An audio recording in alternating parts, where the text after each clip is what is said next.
하나님 말씀 마태복음 19장 23절 보시겠습니다.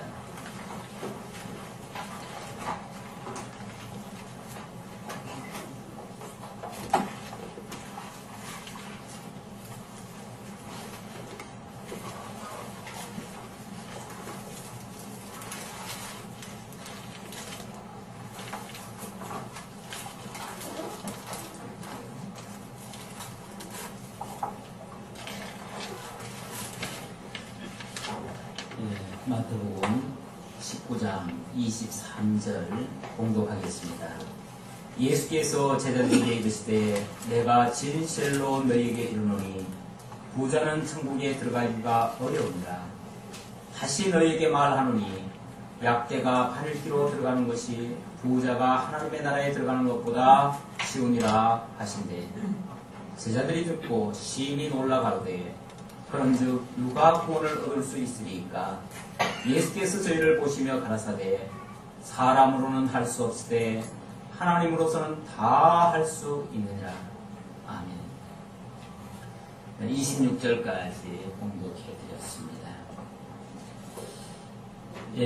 지금 주보를 보시면요, 우리가 지금 배우고 있는 장면이 왕직을 가지고 계신 예수에 대해서 소개받고 있는 중입니다.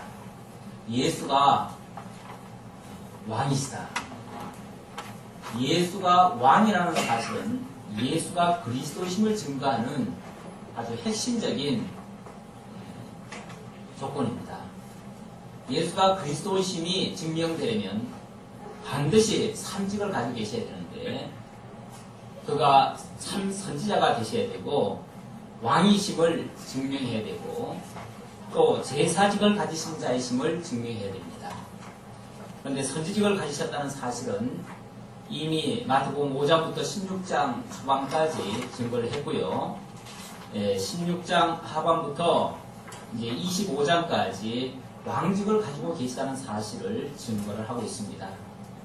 예수가 왕직을 가지고 계신, 다시 말하면 예수가 왕이심을 증거하기 위해서는 그가 과연 그 왕의 권세가 있는가를 증명을 해야 됩니다. 그래서 왕권에 대한 증거를 하고 있는데, 그 왕권을 예수님이 직접 다니시면서 보여주시기도 하고요. 그게 바로 행적에 의한 증거입니다. 그 다음엔 이제 앞으로 그 천국, 하나님의 나라에서 이루실 것, 하나님의 나라에서 행하실 것, 그리고 그 나라의 법과 생활에 대해서 증거해 주심으로 당신이 그 왕권을 가지고 있다는 사실을 간접적으로 증명을 하십니다. 지금 왕국에 의한 증거인데, 왕국, 그 왕국이 어떠한 곳이며 그곳에는 누가 들어가는 것이며 그곳에서는 어떻게 살 것인가, 또 그곳의 법은 어떤 법인가, 이런 것들을 이 세상 법과 이 세상에서 살아가는 모습과 비교해서 설명을 하고 있습니다. 비교라고 하는 거, 우리는 상대적인 존재다 보니까 비교가 없이는 잘 깨달아지진 않습니다. 그래서 하나님께서는 영원한 것을 소개할 때도 이 세상 것을 비교하시고요. 그 비교하기 위해서 이 세상을 계시 차원에서 하나님이 지어놓으시고 모든 것을 승리해 가십니다. 지난 주간에는 심지어 결혼하는 것도 영원한 천국에서 하나님의 백성을 생산하고 하나님의 나라 백성들이 서로 사랑하며 살아가게 될 것을 보여주기 위한 계시 차원에서 이 땅에서 남녀를 나누어 지으시고 결혼하게 하셨다라는 사실을 증거해 드린 바가 있습니다. 자, 오늘 내용 23절부터 30절인데 23절부터 30절까지 구원 얻도록 주관하시는 자가 하나님이심을 가르쳐주시는 내용이 되겠습니다. 자, 23절에 보니까 사실 23절 그 직전에 무슨 말씀이 있었냐면, 한 청년이 와가지고 무엇을 행하여야 천국에 갈 수 있습니까? 이런 질문을 한 적이 있죠. 16절로부터 그런 질문을 했었는데, 선생님이여 내가 무슨 선한 일을 하여야 영생을 얻으리까? 16절에 그 말씀을 했죠. 그랬더니 예수님이 이 계명들을 지키라 하면서 10계명을 소개를 했습니다. 그랬더니 그런 계명은 내가 어렸을 때 다 지켰나이다 하고서 큰 소리를 뻥 쳤습니다. 그런데 예수님께서 그렇다면 네가 내 소유를 다 팔아서 가난한 자들에게 다 나눠주고 그리고 너는 빈손으로 나를 따르라, 나를 쫓아라 그렇게 말씀하셨어요. 그러니까 이 부자가 고민하다가 도저히 자기 재물을 다 내려놓을 수는 없으니까 그냥 예수님 곁을 떠나버리고 말았어요. 결국 그는 영원한 천국에서 살기에는 합당치 않은 자임이 드러난 셈입니다.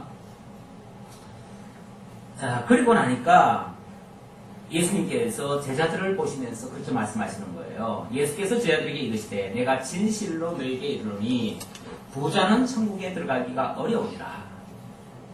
물론 앞에서 그 부자 청년을 예를 들었기 때문에 그 청년을 예를 들면서 그와 같이 부자는 천국에 들어가기 어렵다 이렇게 말씀하신 거예요. 이 말씀을 문자 그대로 이해하면 굉장히 또 혼란이 옵니다. 한때는 이 말씀 때문에 기독교인은 절대로 부자가 되서는 안 된다. 가난한 자가 복이 있다. 가난해야 천국 간다. 이런 논리가 기독교 안에 있었습니다. 있어서 실제로 중세시대나 이럴 때는 가난하게 사는 것이 미덕인 것처럼 그렇게 생각을 했었습니다. 그래서 모든 재산 다 팔아서 가난한 자들에게 다 나눠주고 그리고 홀몸으로 수도원에 들어가서 평생을 수도승으로 그렇게 살아가는 그런 것이 하나의 유행처럼 됐었습니다. 그래서 중세에는 수도원 제도가 굉장히 발달을 했어요. 그게 일종의 이런 말씀을 오해해가지고 빚어진 현상 같기도 합니다. 실제로 이 말씀을 듣고 나서 제자들도 그렇게 생각한 것 같아요. 예수님의 말씀 계속 이어지는데요. 다시 너희에게 말하노니 부자가 천국에 들어가기가 얼마나 어려운가를 또 예를 들기 위해서 약대가 바늘기로 들어가는 것이 부자가 하나님의 나라에 들어가는 것보다 쉬우니라 이렇게 말씀을 하셨어요. 약대가 얼마나 큽니까? 그 큰 약대가 바늘기로 들어가는 것이 가능할까요? 불가능할까요? 불가능해요. 그렇다면 부자가 천국 가기란 가능하다 불가능하다? 불가능하다. 그걸 강조요법으로 이렇게 설명을 하신 겁니다. 큰일 났어요. 사실 인간들 쳐놓고 부자 되기를 열망하지 않는 사람이 있었나요? 지금까지 인류 역사상. 아마 제자들 마음속에도 부자 되기를 꿈꿨을 겁니다. 틀림없이. 이건 뭐 보나 마나예요. 누구나 할 것 없이. 누구나 할 것 없이 다 부자 되기를 원하고 평안 얻기를 원하고 다 잘 되기를 원하고 출세하기를 원하고 그거는 인지상정입니다. 이런 소리를 제자들이 듣고 나서 너무너무 놀랐어요. 야, 부자 되면은 천국 못 간다. 더군다나 약대가 바늘기로 들어가는 것보다 더 어렵다. 그럼 완전히 불가능하다는 얘기인데 제자들이 듣고 심히 놀라 가로되 그런즉 누가 구원을 얻을 수 있으리까? 예, 그 말씀에 의하면 이 세상에서 구원 얻을 자가 도대체 누가 있겠습니까? 맞습니다. 그 질문이 아주 정당한 질문입니다. 그 원리에 의하면은 이 세상 사람들 가운데서 구원 얻을 자는 한 사람도 없습니다. 모르겠어요. 이 문자 그대로 또 이해하면 완전히 재산 하나도 없이 알거지들은 혹시 구원 받을는지 모르겠어요. 그러나 알거지들이라고 해가지고 진짜 뭐 아무것도 없나요? 그것만도 아니잖아요. 완전 알거지가 있나요? 도대체 부자라는 개념이 뭘 가지고 그 기준을 삼죠? 돈이 많으면 부자인가요? 재산이 많으면 부자인가요? 그러면 많다는 기준은 어디서 어디까지가 기준이에요? 요즘은 뭐 한 10억은 돼야 그래도 부자층에 조금 들어간다 그러는데 10억 이하는 그러면 천국 가고 10억 이상은 지옥 가나요? 참 기준이 애매합니다. 부자라는 기준 자체가 어떻게 보면 좀 추상적인 개념이에요. 왜냐하면 그거는 어느 사회냐에 따라서 다 달라요. 그 기준은 대한민국 기준이 다르고 미국 기준이 다르고 일본 기준이 달라요. 부자 나라에서는 당연히 물론 평균치 이상이면 부자다 그렇게 말하면 혹시 또 기준이 나올지 모르겠어요. 그러나 그 기준은 절대 기준은 아닙니다. 그건 상대 기준이죠. 상대 기준 가지고 하나님의 나라가 결정된다 그러면 그건 굉장히 문제가 심각합니다. 그건 정말 판단하기 곤란한 그런 기준이 될 것입니다. 어쨌든 조금 더 들어보죠. 그런즉 누가 구원을 얻을 수 있으리까? 예수께서 저희를 보시며 가라사대 사람으로는 할 수 없으되 하나님으로서는 다 할 수 없느냐. 일단 구원의 부정적인 면을 강조하셨어요. 부자는 천국 못 간다. 자기 힘으로는 천국 못 간다. 인간들 스스로의 힘으로는 천국 못 간다. 그 소리입니다. 한마디로 말하면. 그러면 이제 부자의 개념이 이제 조금 나옵니다. 경제적인 단순한 경제적 수치로서 부자를 매기는 것이 아니라 앞에서 그 부자 청년이 뭘 얘기했어요? 내가 무엇을 행하여야 무슨 선한 일을 해야 구원 얻으리까 영생 얻으리까 했잖아요. 결국 인간의 행위로 부여한 자가 천국 갈 수 있다 영생 얻을 수 있다라고 생각하니까 네가 행위가 그렇게 좋으냐? 그러면 이렇게 해봐라 했는데 그걸 못했어요. 그러면 부유한 자가 아니죠. 그 행위로서 충분한 자가 아니죠. 다시 말하면. 결국은 부자가 천국 못 들어간다는 말은 인간 행위로는 천국 못 들어간다 그 소리예요. 자기 노력으로는 들어갈 수 없다 그 말이고 인간 어떤 기준으로도 사실은 천국에 들어갈 수 있는 기준이 없습니다. 인간의 기준은. 그래서 예수님의 결론의 말씀은 사람으로는 할 수 없으되 그 말은 사람으로는 어떠한 방법, 어떠한 형식, 어떠한 조건으로도 천국 들어갈 수 없다. 오직 기준은 하나님에게 있는데 그게 절대 기준입니다. 상대적 기준에 따라서 어디서 어디까지는 부자고 어디서 어디까지는 가난한 자고가 아니라 절대 기준, 하나님의 기준, 하나님의 어떤 제시한 조건에 의해서 그 조건 안에 맞으면은 하나님의 백성이 되는 것이고 그 조건에 맞지 않으면은 하나님의 백성이 안 되는 것이고 그 기준은 절대적인 기준이고 그 기준은 하나님에게만 있다. 그 얘기입니다. 그래서 사람으로서는 할 수 없는 그 일을 하나님으로서는 다 할 수 있느니라. 하나님은 물론 가난한 자 천국 가게 할 수도 있고 부자도 천국 가게 할 수 있고 왜냐하면 인간 기준으로는 어디서 어디까지가 부자인지 가난한 자인지 알 수가 없으니까 그렇잖아요. 네. 사실은 그 마태복음 5장에 의하면은 심령이 가난한 자는 복이 있나니 천국이 저희 것이며 그렇게 얘기를 했어요. 그러니까 어떤 면에서는 심령이 가난한 자가 천국의 복을 가진 자입니다. 여기서 심령이 가난하다고 하는 것은 경제적 수치에서의 가난함이 아니고 심령이 가난한 거, 마음 상태가 가난한 거. 다시 말하면 세상 사람들은요, 일반적으로 자연인들은 다 자기 것으로 충족되어 있습니다. 다시 말하면 하나님이 필요 없어요. 아담의 타락 이후로 모든 인류는 스스로 어느 자리에 올라갔습니까? 스스로 하나님 자리에 올라갔어요. 하나님과 같이 되려고 했어요. 처음에 에덴 동산에서 선악과를 따먹은 이유도 뭐냐면 그거 먹으면 뭐 된다고 그랬어요? 하나님과 같이 되리라고 그랬어요. 하나님과 같이 되리라. 그러면 그걸 먹는 순간부터 하나님 같이 된 거예요. 하나님 같이 쉽게 말하면 부자가 된 거예요. 심령이 부여해진 거예요. 아니, 심령이 부여한 게 아니죠. 그냥 쉽게 말하면 그것으로 자기로서는 만족한 거죠. 더 이상 하나님이 필요 없는 거죠. 올라갔는데 무슨 하나님이 필요하겠어요? 자기가 곧 그 하나님 자리에 올라갔기 때문에 그 사람이야말로 부자예요. 부자는 부자인데 그게 좋은 의미에서 부자가 아니라 하나님도 필요 없는 부자라 그 말이에요. 하나님도 필요 없고 진리도 필요 없고 영생도 필요 없고 왜냐면 자기가 다 차지했다고 생각하니까 자기 마음대로 할 수 있다고 생각하니까 그걸 성경에서는 뭐라고 하냐면 타락이라고 해요. 타락.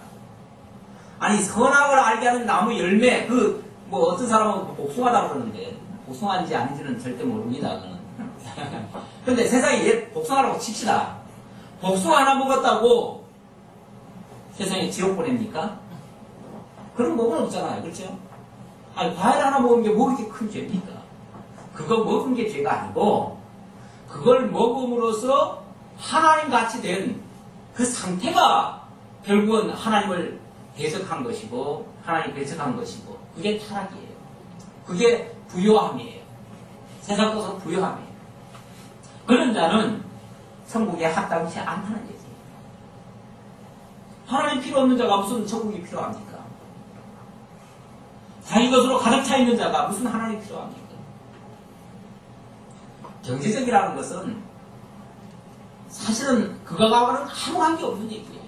전혀 관계 없는 얘기예요. 이걸 이제 칼빈이 깨닫고 나서 부에 대한 개념을 바꿔줬죠. 그래서 칼빈의 그 종교개혁 이후에 이 경제가 굉장히 급속도로 발전을 합니다. 발전하는 이유 중에 하나가 그 전에는 경제 활동을 많이 해가지고 예를 들어서 막 부유하게 되어지면 지옥 간다고 생각을 해가지고 그걸 그렇게 원치를 않았어요. 사람들이 그러니까 신실하게 살고자 하면 그걸 다 피했던 거죠. 돈을 다 피했던 거예요. 그랬는데 칼빈이 이 부에 대한 개념을 바꿔주고 나서부터는 경제활동이 아주 급속도로 발전합니다.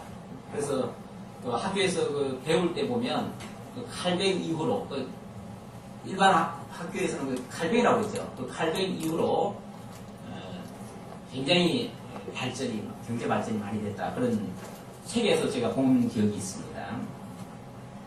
이에 베드로가 대답하여 가로되 보소서 우리가 모든 것을 버리고 주를 쫓아 싸우니 그런즉 우리가 무엇을 얻으리까? 예, 참 재빨라요. 베드로는 말도 빠르고 행동도 빠르고 예수님이 무슨 한마디 하면은 때로는 얼른 알아듣기도 하고 때로는 또 잘못 알아듣고 엉뚱한 행동도 하기도 하지만은 어쨌든 이런 말씀에 다시 말하면 예수 때문에 하나님 때문에 자기들은 모든 걸 다 버렸지 않습니까? 다 버렸으니까 자기는 부유한 자가 아니죠. 그렇죠? 네. 다 버리고 주를 위하여 다 버리고 오직 주님만 쫓았는데 그런 경우는 어떻게 되겠습니까? 우리는 무엇을 얻으리까? 라고 질문을 했어요. 예수께서 가라사대 내가 진실로 너에게 이르노니 세상이 새롭게 되어 인자가 자기 영광의 보좌에 앉을 때에 나를 쫓는 너희도 12보좌에 앉아 이스라엘 12지파를 심판하리라. 또 내 이름을 위하여 집이나 형제나 자매나 부모나 자식이나 전토를 벌인 자마다 여러 배를 받고 또 영생을 상속하리라. 예, 그들에게는 하나님께서 준비한 것이 있다는 거죠. 그들에게는 세상이 새롭게 되어서 인자가 자기 영광의 보좌에 앉을 때에 이 말은 예수님이 언제 이 영광의 보좌에 앉습니까? 세상이 새롭게 될 때. 다시 말하면은 예수님이 이 세상을 심판하시고 천연왕국을 이루실 때 그때에 너희들이 내 좌우편에서 12보좌에 앉아서 이스라엘 12지파를 심판하리라 다스리라 그런 말씀하셨어요. 이것은 이제 요한계시록에 나오는 이야기인데 예수님께서 장차 재림하십니다. 재림하실 때면은 천연왕국이 이루어져요. 이 땅은. 이 현재 이 부패하고 타락된 이 세상은 심판을 받고 그리고 천연왕국으로 바뀌어져요. 그게 세상이 새롭게 되는 거예요. 바뀌어지고 난 다음에는 예수님이 실제 왕 노릇을 하시는 거예요. 실제로 온 세상에 물론 심판받을 자는 다 멸하니까 그들은 다 사라지고 이제 하나님의 구원의 백성들만 남게 되는 거죠. 그들 가운데서 이미 이 제자들은 사실은 다 그때 되면은 다 순교하죠. 순교하고 제자들은 다 순교했지만은 그러나 천년왕국에서는 다시 부활 채로 다시 예수님과 함께 재림을 합니다. 예수님과 함께 와요. 그래서 그때는 새 예루살렘 성이 천년왕국 안에 있고 그 예루살렘 성 안에서 예수님이 왕이 되시고 이 제자들이 이스라엘 12지파, 이스라엘 12지파란 말은 구원받은 그 12지파를 얘기하는 거죠. 여기서 12지파는 꼭 유대인들만 얘기하는 게 아니라 구원받은 전체를 다 얘기하는 거예요. 구원받은 영적 이스라엘 전체를 다 얘기하는 거예요. 그들을 다 다스리게 될 것이다. 이것은 실제로 천년왕국에서 이루어집니다. 물론 천년왕국이 완전한 세계, 그리고 그게 마지막 세계는 아닙니다. 천년왕국 이후에는 또 영원한 세계가 있습니다. 그것은 천년왕국과 영원한 세계는 그대로 이어져 갑니다. 이어져 가는데, 그건 이제 제가 지난번 그 요한계시록 설명하면서 제가 말씀을 다 드렸기 때문에 자세히는 말씀을 드리겠지만은, 그때 예수님과 12제자들은 이미 죽었다가 다시 부활하신 신령한 몸으로 천년왕국에 임하는 거예요. 그리고 그때까지 살아남은 자들은 그대로 천년왕국에 그대로 살아요. 그런데 천년왕국이라고 하는 그 나라의 특성은 뭐냐면 사단이 사라져요. 사단이 사라지니까 이 세상의 모든 죄악의 요소, 죄로 말미암아 또 죽음의 요소가 들어왔는데 죄와 사망이라고 하는 것이 사단이 사라져 버리면 없어져 버립니다. 이 세상에 죄가 들어오게 된 것도 사단 때문이고, 그리고 사망이 주어진 것도 사단 때문인데, 예수님이 오셔서 제일 먼저 하시는 일이 뭐냐면 사단을 잡아서 무죄히 집어넣으시거든요. 잡아 가두셔요. 그렇게 되어지면 천년왕국은 죄악이 없는 세상이 되어버려요. 유혹이 없는 세상이 되어버려요. 그러니까 자연스럽게 거기서는 사망이 왕노릇을 못해요. 지금은 왜 사망이 왕노릇을 하냐면 지금은 죄악이 가득 차서 그래요. 그 죄악을 다스리기 위해서 지금 사망이 왕노릇하는 거예요. 지금은. 그래서 지금은 사람들이 다 죽잖아요. 지난 주간에도 우리 성도님, 정금자 성도님 어머니께서 돌아가셔가지고 장례를 치렀습니다. 이 세상에는 지위 고하를 막론하고 누구든지 다 죽을 수밖에 없어요. 그거는 누구든지 다 죄 아래 갇혀있다 그 소리예요. 바꿔 말하면 다 죄 아래 있다 그 소리예요. 다 죄 아래 있기 때문에 사망의 권세, 사망의 주권하에 사망이 결국 왕이 돼가지고 다스리는 거예요. 그래서 죽음이라는 게 오는 거예요. 그런데 천년왕국에는 그것이 없다. 그 나라에서 바로 예수님이 왕노릇을 하시고 그의 제자들이 모든 것을 다 버리고 예수님을 쫓았던 그 제자들이 그곳에서 12지파를 다스리게 될 것이다 라고 약속을 해주셨습니다. 그러나 먼저 된 자로서 나중되고 나중된 자로서 먼저 될 자가 많으니라. 예, 맞죠? 이 먼저 될 자가 나중되고 나중된 자가 이 먼저 될 자가 많다. 이 말은 유대인들 가운데서 사실은 먼저 하나님을 깨달은 사람들이 누굽니까? 유대인들이죠. 근데 이 유대인들은 뭘 의존을 많이 했습니까? 하나님을 의지하기보다는 하나님이 모세를 통해서 준 율법을 많이 의지했어요. 그래서 율법을 의지하다가 구원에 이르지는 못해요. 앞에서 부자 청년도 뭘 의지했죠? 율법, 바로 계명을 지킴으로써 구원을 얻으려고 하는 그런 시도를 했어요. 그런데 결국 예수님에게는 무슨 결론을 들었죠? 너는 구원에 합당치 않다.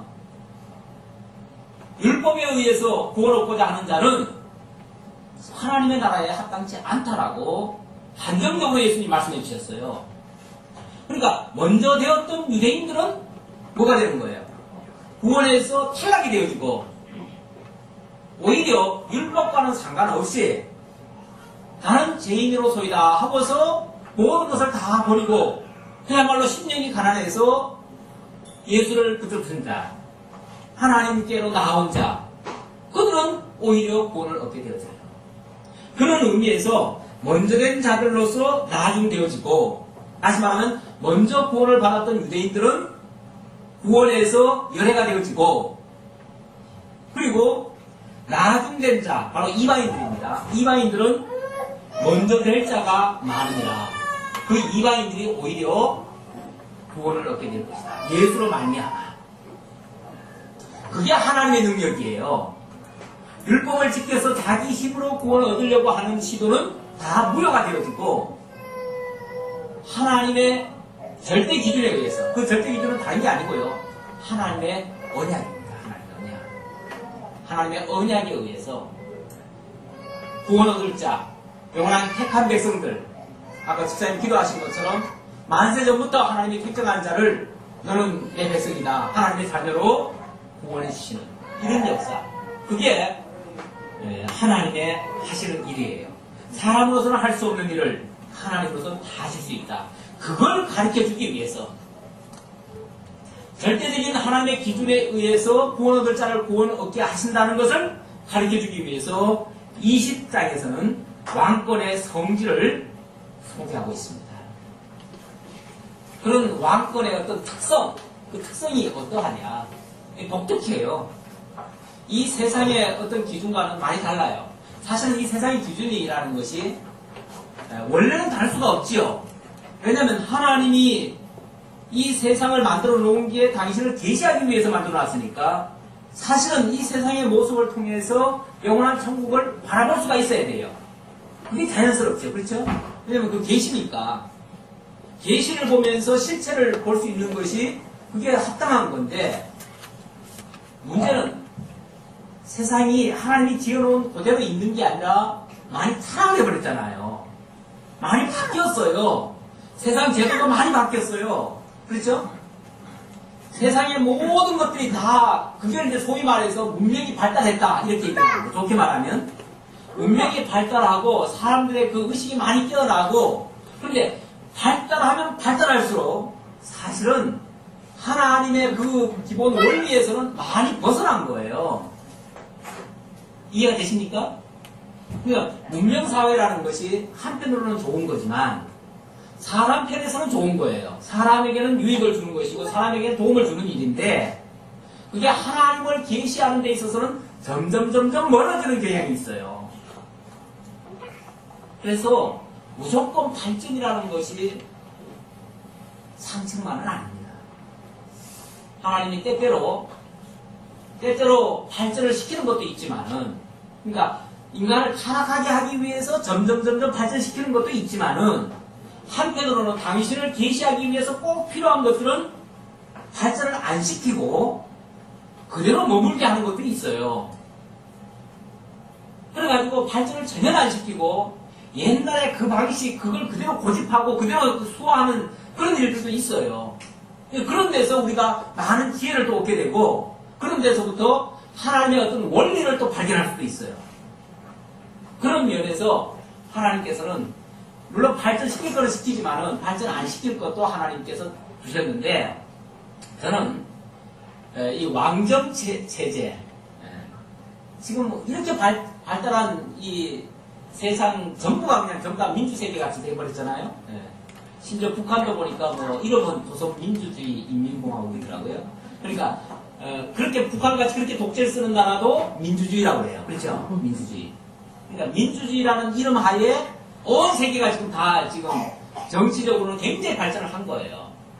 그런데 이런 세상에서도 옛날을 그대로 고집하면서 지키는 그런 나라들도 간혹 있더라고요. 절대 군주체제, 왕정체제, 이런 체제들이 간혹 있어요. 주로 이제 특히 이제 이 신권을 강조하는 나라들, 예를 들어서 저기 중동이라든지 뭐 이런 나라들은 굉장히 신권을 강조하거든요. 그러다 보니까 그 나라는 이런 공화제나 이런 민주정이 아니라 그 왕정 체제가 아직 그대로 유지가 되고 있습니다. 근데 그런 걸 보면서 하나님의 나라에 대한 그 왕권, 그 왕권의 그 특성을 좀 이해하기가 좀 더 쉽다. 그런 측면에서 보자는 거지. 그게 우월하다는 얘기로 하는 건 아닙니다. 세상이 바뀌었는데 당연히 바뀔 수도 있는 거예요. 바뀌는 것만이 절대적으로 옳다. 또 안 바뀌는 것만이 또 절대적으로 옳다. 이걸 얘기하려는 게 아니에요. 다만 하나님께서 뭔가를 계시하기 위해서 그런 것도 남겨놨다. 저는 그런 측면에서 지금 말씀드리는 겁니다. 어느 체제가 낫다는 게 아니고. 지금 20장을 이해하기 위해서도 그런 왕권 체제라는 것도 우리가 이해할 필요가 있다. 그런 측면에서 제가 말씀드리려고 서두를 꺼냈습니다. 20장 1절입니다. 20장 1절로 16절을 보니까 메시아 왕국의 주권의 절대성을 비유로 가르쳐주고 있습니다. 천국은 마치 품꾼을 얻어 포도원에 들여보내려고 이른 아침에 나간 집주인과 같으니, 천국을 소개하는데 천국은 꼭 뭐와 같은 거 아니 이와 같다라고 하면서 포도원에 일꾼이 주인이 일꾼을 불러들이는 것과 같은 이치다. 그렇게 설명을 합니다. 그러면은 주인이 일꾼을 어떻게 불러들이는지 그걸 잘 보면은 하나님 나라, 바로 천국에 합당한 자가 누구인가를 알 수가 있겠죠. 그렇죠? 그럼 이제 그걸 보도록 하겠습니다. 저가 하루 한 데나리온씩 품꾼들과 약속하여 포도원에 들여보내고 또 제3시에 나가보니 장터에 놀고 섰는 사람들이 또 있는지라 저희에게 이르되 너희도 포도원에 들어가라. 내가 너희에게 상당하게 주리라 하니 저희가 가고 제6시와 제9시에 또 나가 그와 같이 하고 제11시에도 나가보니 섰는 사람들이 또 있는지라. 가로되 너희는 어찌하여 종일토록 눕고 여기 섰느뇨. 가로되 우리를 품꾼으로 쓰는 이가 없음이니이다. 가로되 너희도 포도원에 들어가라 하니라. 저물매. 일단 포도원에 일꾼을 모집을 하는데 제일 일찍 부른 사람은 제3시라고 했나요?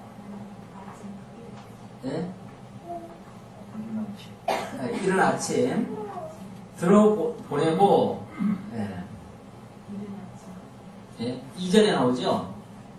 이른 아침에 나간 집주인과 같으니 해놓고 하루 한 데나리온씩 품꾼과 약속하여 포도원에 들여보내고 또 제3시에도 그랬는데 이른 아침은 아마 새벽부터 시작하겠죠. 새벽부터 한 6시부터 시작해가지고 했는데 여기 제3시라는 말은 여기다가 6을 더 해야 됩니다. 우리 시간으로는 6을 더 해야 되는데 6을 더 하면 어떻게 되죠? 아침 9시. 그러니까 아침 6시에 부른 자도 있고 아침 9시에 부른 자도 있고 그 다음에 12시에 부른 자도 있고 6시는 12시입니다. 그리고 제9시는 오후 3시에 그 다음에 제11시는 오후 5시 일꾼을 부르는데 아침 6시부터 일꾼 부르기 시작해가지고 오후 5시까지 우리 시간으로 일꾼들을 부지런히 불렀어요. 불러가지고 똑같은 일을 하게 합니다. 그런데 일당은 어떻게 약속을 했다고요? 한 데나리온씩 약속을 했어요. 뭐 어쨌든 뒤늦게 제일 먼저 부름 받은 사람은 제일 먼저 불렀기 때문에 기쁘고요. 그렇죠? 오후 5시까지 할 일이 없어가지고 빈둥빈둥 놀다가 마지막 5시에, 그러니까 6시가 끝인데 5시에 불리움 받은 사람도 굉장히 기쁘죠? 나는 오늘 하루 공짜 따 생각했는데 1시간 앞두고 불러줬으니 얼마나 고마워요? 그 사람도 고맙고 어쨌든 그렇게 해서 가서 열심히 일을 했습니다. 8시 되니까 주인이 다 불러요. 일꾼들 다 불러가지고 세워놓고 어떻게 하는가 봅시다. 8절에 저물매 포도원 주인이 청지기에게 이르되 품꾼들을 불러 나중 온 자로부터 시작하여 먼저 온 자까지 싹을 주라 하니 제11시에 온 자들이 와서 한 데나리온씩을 받거늘 먼저 온 자들이 와서 더 받을 줄 알았더니 저희도 한 데나리온씩 받은지라. 예. 주인이 굉장히 뭐라고 할까요? 좀 심술부렸다고 얘기해야 되나요? 그렇게 표현할 필요는 없겠죠, 그지? 어쨌든 무슨 뜻이 있어가지고 그렇게 한 거예요. 뜻이 있어서 한 건데 제일 늦게 들어온 사람, 11시, 그러니까 오후 5시에 들어온 사람부터 먼저 한 데나리온을 주라고 하는 거예요. 그러니까 옆에서 구경하던 사람들은, 먼저 온 사람들 특히, 나는 3시간 먼저 왔으니까 얼마 더 줄 것 같아요. 적어도 2-3 데나리온은 줄 것이다 라고 생각했는데 진짜 똑같이 줘요. 근데 그 먼저 온 사람도 있잖아요. 그 먼저 온 사람은 더 많이 줄 줄 알았는데 똑같이 줘요. 똑같이 주니까 받기는 받았는데 뭐가 생겨요? 불만이 생기는 거죠. 아니 어떻게 뒤늦게 온 사람과 먼저 온 사람을 똑같이 줄 수 있느냐. 이건 말이 안 되잖아요. 말이 돼요, 안 돼요? 무슨 기준에 의해서 안 돼요? 네? 네. 우리들 기준에 의하면 안 돼요. 상대적 평가를 하면 안 돼요. 그렇죠? 상대적으로는 누가 일을 많이 한 거예요? 3년이 아침부터 온 사람이 일을 많이 했으니까.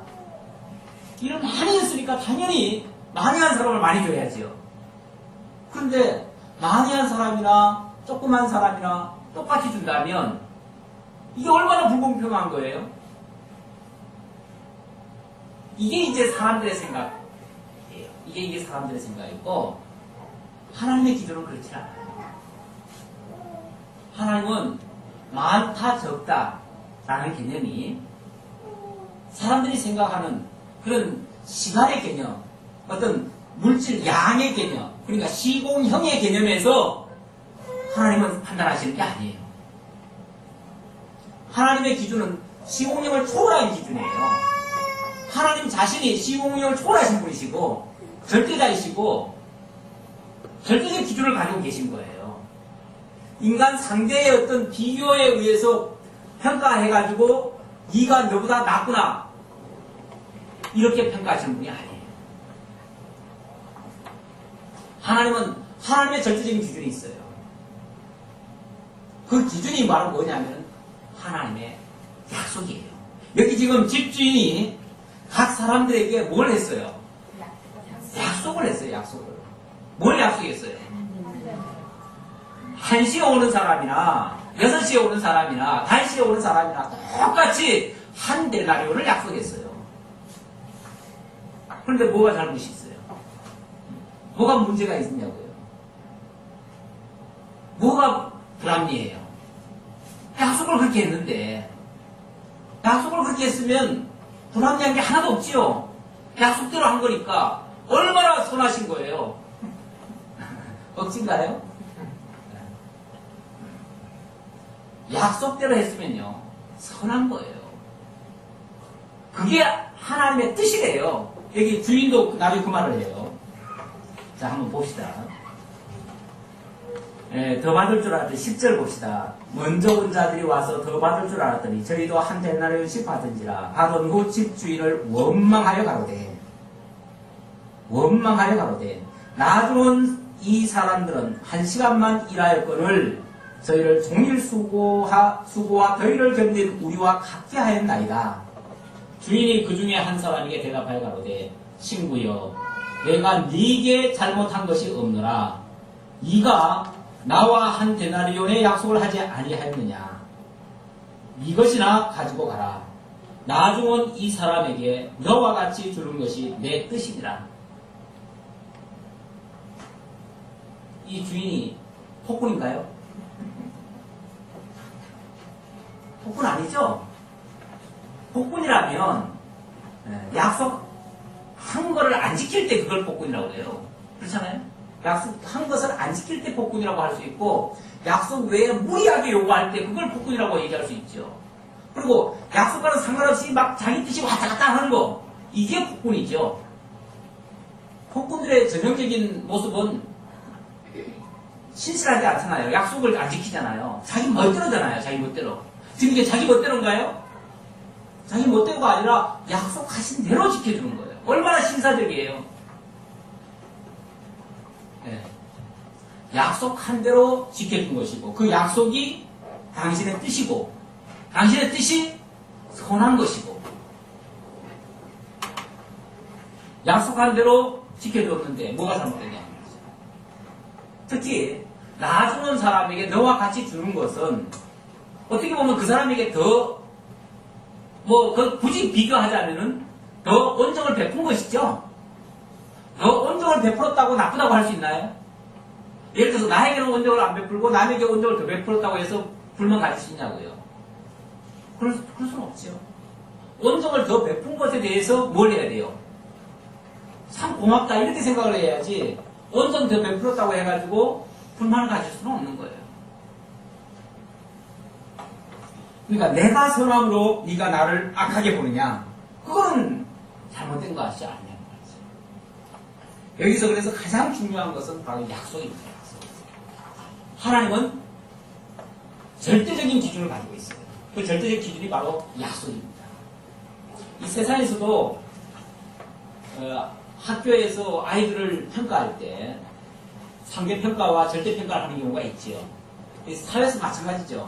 뭐 어디 직장에서도 점수를 줄 때 상대평가와 절대평가를 하는 경우가 있는데 뭘로 평가할 것이냐.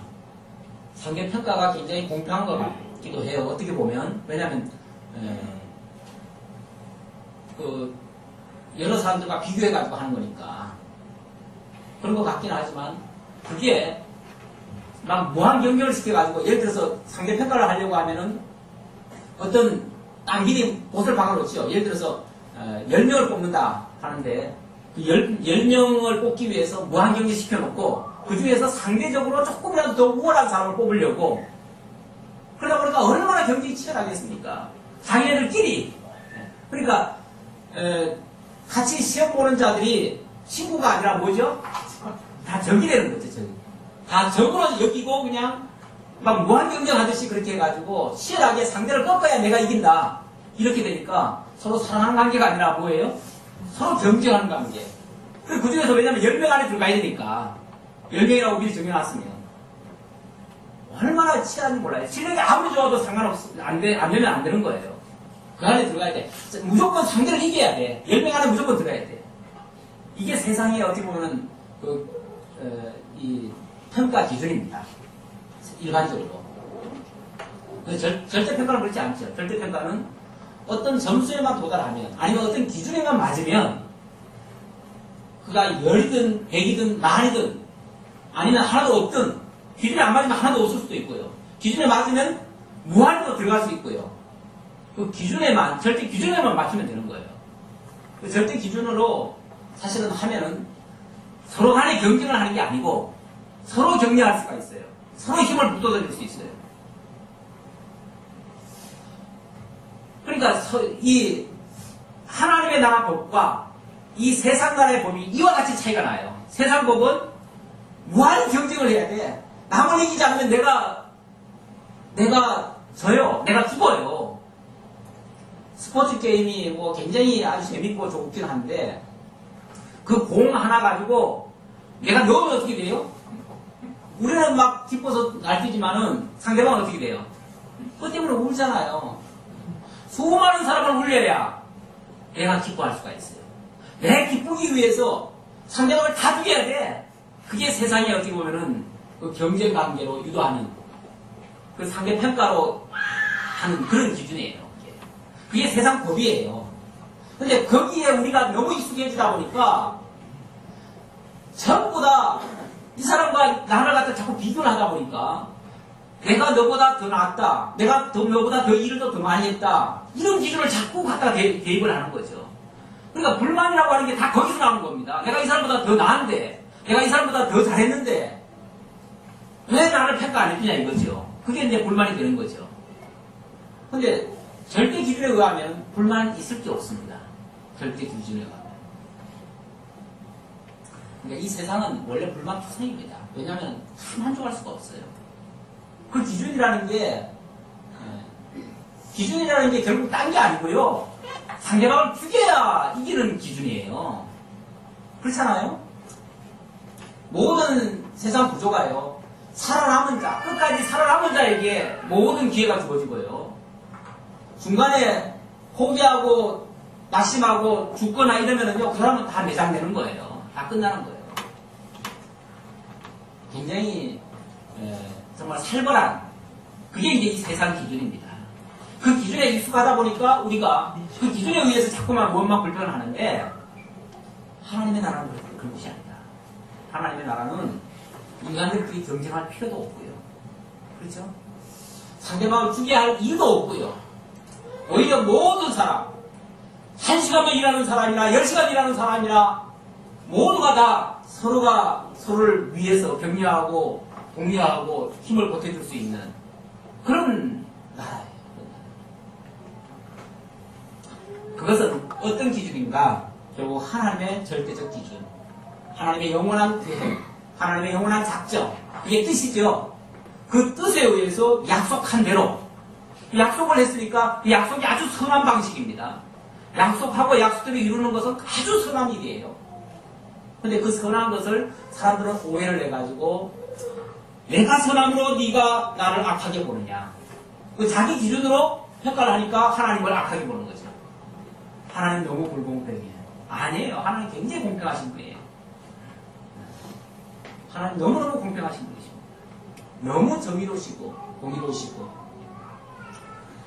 네. 이와 같이 나중된 자로서 먼저 되고 먼저 된 자로서 나중된다. 계속 이어지는 말씀 맞죠? 네. 아까 말씀 이어서 결국은 먼저 되었던 유대인들은 그들은 율법이라고 하는 기준에 의해서, 율법이라고 하는 것은 행하면 구원 얻고 행하지 않으면 이건 저주받고, 이런 어떤 자기들 기준, 인간의 어떤 기준에 의해서 자꾸 평가를 하다 보니까 그 사람들은 원망 불평하다가 하나님에 대해서도 원망 불평하다가 다 떨어집니다. 라고 되었어요. 그래서 예수님 오셨을 때 예수님은 하나님의 이런 원리, 하나님의 나라의 이런 법을 지금 소개하고 있는데 그 법에 의하면 유대인들이 다 떨어져요. 그래서 유대인들이 예수를 못 믿습니다. 못 믿어요. 제일 안타까운 것은 유대인들이 예수님 오기 전에는 하나님을 다 믿었다고 그랬거든요.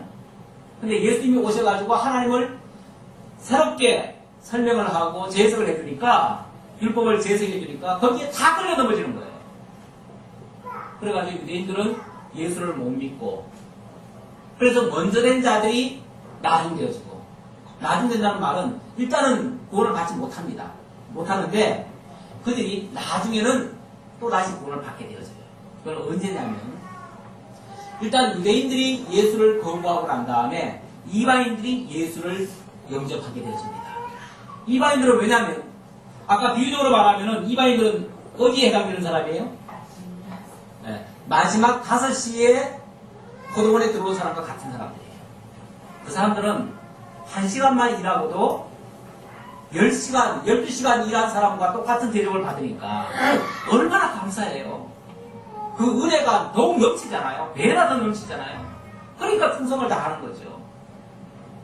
그러니까 이방인들이 오히려 예수를 통해서 하나님의 은혜를 깨닫고 그 은혜에 감격해서 하나님을 경외하게 되어져요. 그러다 보니까 하나님의 나라 백성으로, 특히 신약교회의 구성원들이 이방인들로 채워지는 거예요. 이방인들로 채워져요. 그러니까 나중된 자들이 먼저 되는 거예요. 하나님의 이 신약교회에는 이방인들이 먼저 되버려요. 먼저 되고, 먼저 되었었던 구약 광약교회, 구약 유대교회는 오히려 실종해가지고 떨어져 있다가 맨 마지막에 복음이 땅끝까지 전파되어지면 그제서야 아차, 우리가 그동안 하나님을 크게 오해했었구나, 이게 진짜 하나님의 뜻이었구나 라는 것을 뒤늦게 깨닫고 그때 가서 예수를 영접하게 될 겁니다. 그때가 언제가 됐는지 아직은 잘 몰라요. 그래서 이방인들에게 복음이 증거되게 하기 위해서 예루살렘으로부터 출발한 복음이 사마리아와 또 소아시아와 마게도냐와 로마를 거쳐서 유럽으로 넘어갔고 영국으로 넘어갔고 미국으로 넘어가가지고 한반도까지 와가지고 지금 또 아시아 그 거대한 대륙으로 지금 들어가고 있잖아요. 이 아시아를 거쳐서 또 들어가려면 지구가 동그랗다 보니까 결국은 다시 중동으로 들어가요. 중동으로 들어가고 예루살렘까지 갈 거예요. 예루살렘으로 들어가면 그때가 유대인들이 다시 구원받을 때가 됩니다. 그래서 유대인들은 원래 먼저 됐던 자들인데 이 먼저 됐던 자들이 맨 마지막에 마지막 막차 탈 거예요. 그 친구들이. 지금은 구원을 못 받고 있어요. 참 안타까워요. 지금도 이스라엘에 가끔 가시는 분들이 계시는데 그분들이 들려오는 이야기를 보면 예수 믿는 사람들이 뭐 0.3%가 밖에 안 된대요. 그렇게 예수를 안 믿는데요. 아주 강박하죠. 바로 이렇게 될 것을 밝혀주고 이것이 천국의 법이고 이것이 하나님 나라 그리고 그 왕권의 성질입니다. 성질. 특성이라고도 말할 수 있겠죠. 아주 독특하죠. 이 세상 법하고는 좀 많이 차이가 납니다. 그러나 그것이 굉장히 정당한 것입니다.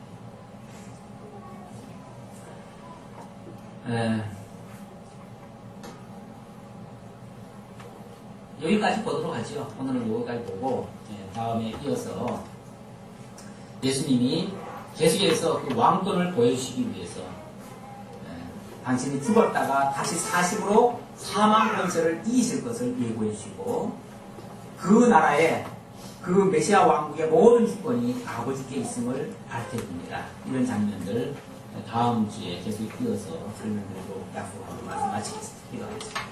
아버지 하나님 감사합니다. 참으로 행위로 말하면 부족하기 짝이 없는 저희들입니다. 도대체 구원받을 만한 일을 한 적이 없는 저희들입니다. 마치 5시에 불리움 받아서 포도원에 들어가는 자들처럼 아무것도 한 일은 없습니다. 그러나 하나님께서 우리에게 엄청난 약속을 해주셨고 그 약속에 의해서 우리가 하나님의 백성 된 것을 생각할 때 너무나 감사합니다. 이 은혜를 우리가 깨닫고 이 은혜에 감격해서 정말 하나님을 여호와로 예수를 나의 주 그리스도로 믿고 영접할 수 있는 이러한 참신앙을 저희들에게 허락해 주신 것 감사합니다. 오늘도 이 진리를 깨닫고 하나님께 감격하는 그러한 신앙을 가지고 정말 기쁨으로 서로 형제를 사랑하면서 주 안에서 기뻐하며 이렇게 살아갈 수 있는 저희 모두가 되도록 인도해 주옵소서. 함께해 주옵심을 감사드리고 오늘도 주님의 크신 은혜에 감사해서 영광의 동참한 상품이 들리십니다. 하나님 나라 세워가는 이 소중하고 아름다운 일에 저희들의 작은 정성들이 귀한 열매로 맺어지게 하옵소서. 예수님의 이름으로 기도하옵나이다. 아멘. 네, 정말 하나님의 나라는 가난한 자나 부한 자나 약한 자나 강한 자나 동등한 대우를 받고 함께 기뻐하고 함께 즐거워하는 그런 세상인데 이 세상은 그렇지 않습니다. 이 세상은 힘 있는 자가 이기고 강한 자만이 살아남고 함께 즐거워할 수 없는 그런 세상입니다. 얼마나 극명한 대조가 됩니까? 정말 하나님의 나라, 우리 교회에서만큼이라도 이런 것에 이런 하나님의 나라를 기억하면서 약한 자나 또 가난한 자나 부한 자나 모두가 다 동등하게 하나님의 사랑을 느끼고 함께 기뻐하며 살아갈 수 있는 그런 교회가 되기를 주시는